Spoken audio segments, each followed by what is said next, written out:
ایک رات کا قرض ہم ادا کر سکتے ہیں؟ بسم اللہ الرحمن الرحیم. دیکھیں جس طرح شاہ صاحب نے ابھی فرمایا کہ کتنی بڑی اہمیت ہے. اللہ تعالیٰ نے 5 مقامات پر جہاں پہ اپنا ذکر فرمایا وہاں پہ والدین کا ذکر فرمایا. وَبِالْوَالِدَيْنِ إِحْسَانًا. پھر اللہ تعالیٰ فرمایا میں وصیت کرتا ہوں وَصَّيْنَا الْإِنسَانَ بِوَالِدَيْهِ إِحْسَانًا کہ ان کے ساتھ حسن سلوک کرو.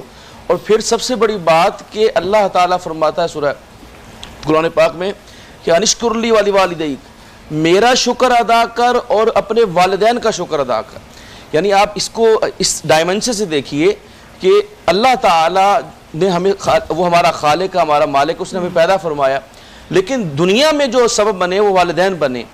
اور جو اللہ تعالیٰ نے خاندان کی اکائی کا سسٹم دیا ہے اس میں جو پیرنٹس کا ایک ستون ہے اس کے اندر آپ دیکھیں گے تو پھر آپ کو پتہ چلے گا کہ جہاں آپ اللہ کا شکر ادا کر رہے ہیں کہ اللہ تعالیٰ نے ہمیں صحت دی ہے اللہ تعالیٰ نے جتنی ہمیں نعمتیں دی ہیں اسی طرح والدین بھی آپ کے ساتھ اسی طرح محبت فرماتے ہیں کہ آپ کی صحت کا خیال رکھتے ہیں آپ کی پرورش کرتے ہیں. تو اللہ تعالیٰ فرماتا ہے کہ سب سے زیادہ حقدار وہ ہیں کہ جہاں پہ میرا ذکر ہو کہ تم میرا شکر ادا کرے وہاں پہ والدین کو نہیں بھولنا ان کا بھی شکر ادا کرنا ہے. اور جیسے احسان کی بات کی ہے وہ تو سپرلیٹو ڈگری ہے یعنی اتنا اچھا حسن سلوک کا وہ درجہ جو سب سے 3rd ڈگری پہ سب سے اوپر والی درجے پہ آتا ہے گڈ بیٹر بیسٹ کے اندر جو آتا ہے وہ احسان ہے. اور پھر میں اس طرح کہتا ہوں کہ میں نے ایک جگہ بات کہی کہ دیکھیے اللہ تعالیٰ نے احسان کا ذکر فرمایا. اگر آپ اس کو اس طرح اس اینگل سے لے لیں کہ اگر آپ احسان تو اس پہ کریں گے جب آپ بدلہ پورا کریں گے جب آپ برابری کر دیں گے اس کے بعد ہی احسان ہوگا نا. تو اللہ تعالیٰ فرما رہا ہے احسان کرنا ہے. اس کا مطلب ہے جب ہم بدلہ ہی پورا نہیں کر سکتے تو پھر احسان کیسے کریں گے. اس کا مطلب یہ ہے کہ آپ ساری زندگی اپنے والدین کی خدمت کرتے رہیں ان کی فرما برداری کرتے رہیں ان سے محبت کرتے رہیں ان سے حسن سلوک کرتے رہیں ساری زندگی گزار دیں تب بھی آپ اپنے والدین کا جو بدلہ پورا نہیں کر سکتے تو احسان تو بڑی دور کی بات ہے. کتنی خوش قسمتی ہے اس اولاد کے لیے.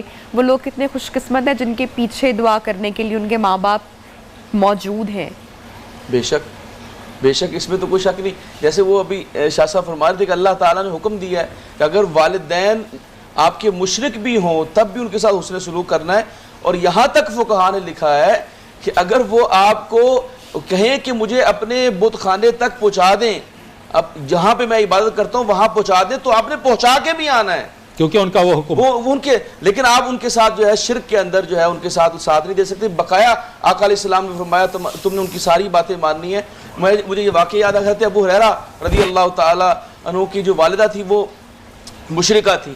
تو آقا علیہ السلام کے پاس حضرت ابو ہریرہ پیش ہوئے اور کہتے ہیں کہ وہ آپ کے بارے میں مختلف باتیں کرتی نازیبہ باتیں کرتی مجھ سے برداشت نہیں ہوتا. یا رسول اللہ حکم دیں میں اپنی والدہ کو قتل کر دوں. تو حضور اکرم صلی اللہ علیہ وسلم فرمایا میں رحمت للعالمین تمہیں حکم دوں اپنی والدہ کو قتل کر دوں. تو حضور صلی اللہ علیہ وسلم کو عرض کرنے لگے یا رسول اللہ پھر دعا کریں کہ میری والدہ مسلمان ہو جائیں. تو حضور اکرم صلی اللہ علیہ وسلم جیسے ہاتھ اٹھائے اور حضرت ابو ہریرہ نے دوڑ لگا دی. بازار میں جا رہے کسی نے پوچھا کہ ابو ہریرہ کہاں پاگلوں کی طرح دوڑتے جا رہے ہو کہاں جا رہے ہو. فرمایا آج میں دیکھنا چاہتا ہوں میں پہلے پہنچتا ہوں کہ حضور کی دعا پہلے پہنچتی ہے. جب آپ گھر پہنچے تو آقا علیہ السلام کی دعا کے صدقے آپ کی والدہ مسلمان ہو چکی تھی. تو یہ جو سرکار دو عالم صلی اللہ علیہ وسلم کے اور یہاں یہ اضافہ کر دیں جی کہ دروازہ بند تھا. ہاں جی بے شک. ابو ہریرہ رضی اللہ عنہ دستک پہ دستک دے رہے ہیں اور ماں غسل خانے میں طہارت خانے میں وہ غسل کر رہی تھی اسلام قبول کرنے والا. اللہ اکبر. تو انہوں نے کہا ماں جہاں دروازہ کھولیے تو خیر تھوڑی سی دیر کے بعد دروازہ کھولا تو کہا تو آپ کیوں تو کہا میں نے اسلام قبول کرنے کے لیے طہارت حاصل کر رہی تھی. ایک چیز اور دیکھیے کہ آقا علیہ السلام وجہ تخلیق کائنات اور حضور صلی اللہ علیہ وسلم کے والدین کا چلے جانا یہ بھی مشیت عزدی تھی کہ اللہ تعالیٰ نے ان کو جو مقام دیا کہ کوئی ان کی آگے وہ سرنڈر نہ کر سکے اس لیے حضور صلی اللہ علیہ وسلم کے والدین پہلے چلے گئے. یہ اللہ تعالیٰ کی حکمت تھی.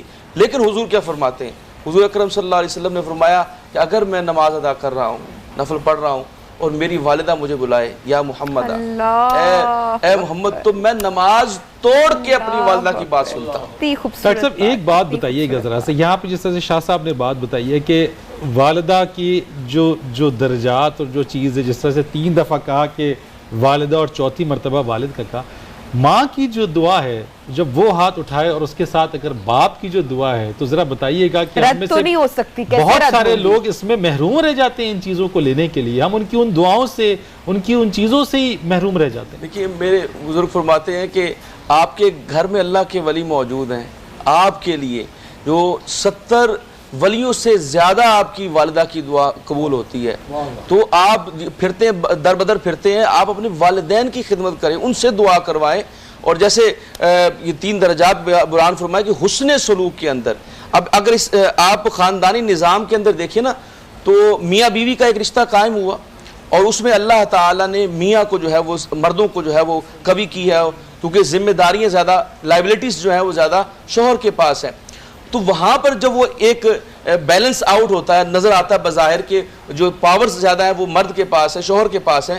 تو جب اولاد ہو جاتی ہے تو پھر حسن سلوک والی پاورز جو ہے وہ اللہ تعالیٰ ساری کی ساری جو ہے والدہ کے سپرد کر دیتا ہے، اور 75% ان کا حق ہے، کیونکہ وہ زیادہ، لیکن شوہر کے جو اللہ تعالیٰ فرماتا ہے وہن علی وہن، کہ وہ بوجھ پہ بوجھ برداشت کرتی ہیں، تکلیف پہ تکلیف والدہ برداشت کرتی، لہٰذا حسن سلوک کا زیادہ حقدار وہ ہے. تو آپ نے اس کو اس طرح بیلنس کیا ہے کہ حسن سلوک کرنے میں، محبت کرنے میں جو ہے وہ اپنی والدہ کو ترجیح دیں، اور حکم ماننے میں اور اطاعت کرنے میں اور ادب کرنے میں وہ اپنے والد کی بات ماننی ہے. تو وہ اس طرح اللہ تعالیٰ نے بیلنس کر دیا کہ جہاں حسن سلوک کی بات آئے گی وہاں والدہ کو جو ہے وہ ترجیح دی جائے گی، جہاں حکم ماننے کی بات آئے گی، اطاعت کرنے کی بات آئے گی، وہاں والد کا حکم جو ہے وہ مقدم ہوگا، کیونکہ والد جو ہے وہ والدہ کا شوہر بھی ہے. اور جب ماں کو اگر جنت